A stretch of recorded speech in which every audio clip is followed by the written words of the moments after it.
In his masterpiece, An Allegory of Civilization in 5 paintings, Cole fused landscape with an imagined history to challenge mainstream ideas about America's future.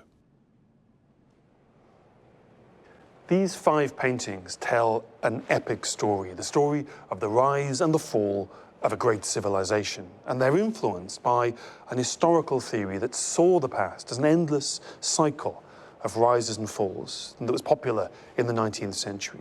It begins with what Thomas Cole called the savage state. This is a primordial earth. There's a hunter chasing a stag across the landscape.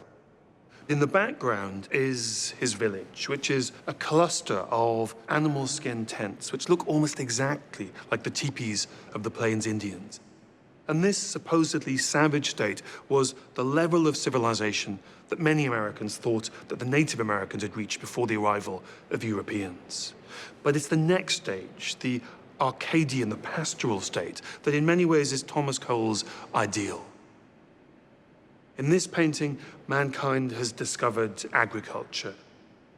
There's a farmer plowing his field, there's a shepherd with his flock, and because food is now plentiful, the men and the women of this society have the chance to discover the arts. There's music and there's dancing, there's poetry, but there's also a hint of the direction of travel in which this society is moving, because on the beach is a longboat being constructed, and the hint there is that the men of this society are going to go out into the world and forge an empire.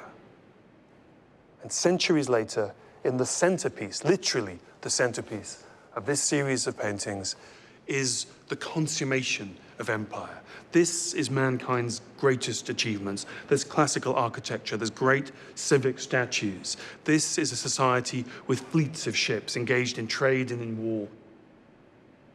It's also a civilization that has given birth to democracy, and that's not led to a flowering of Republican values. That democracy has been corrupted, Thomas Cole is telling us, by the emperor, the figure who's marching into his great city ahead of a column of horses and elephants. This is a demagogue who has sowed the seeds of the fall of his civilization. The 4th painting, Destruction, is the moment of the fall of an empire. The city has been invaded. We don't know who this army is. They could be these forces of a stronger, more morally virile empire. They could be the slaves of this empire who have risen up in revolution. Or this could be a civil war. All of those eventualities are hinted at here.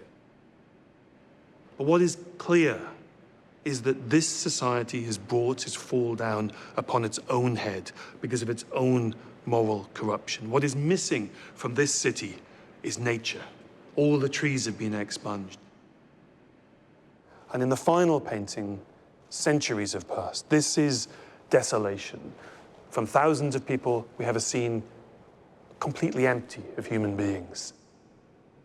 Nature has recolonized. Course of Empire isn't really about the classical world. These paintings aren't about Rome in the 5th century. They're about the United States of America in the middle of the 19th. Because Thomas Cole was one of many figures who believed his society stood at the crossroads. It would either stay true to its original founding principles or become a commercial, industrial, urbanized society, and one that would expand on a continental scale.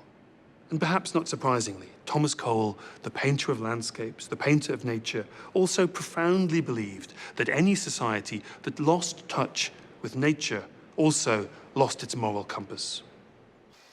But many did not believe, like Cole, in the cyclical nature of history. In fact, by the mid-19th century, most white Americans believed they had what became known as a manifest destiny: to take what they saw as their superior civilization to the furthest edge of the continent. From the 1830s, it became official US policy to drive Native Americans from their traditional lands and into poorer, harsher environments. Those who resisted were deliberately starved, hounded out, or massacred.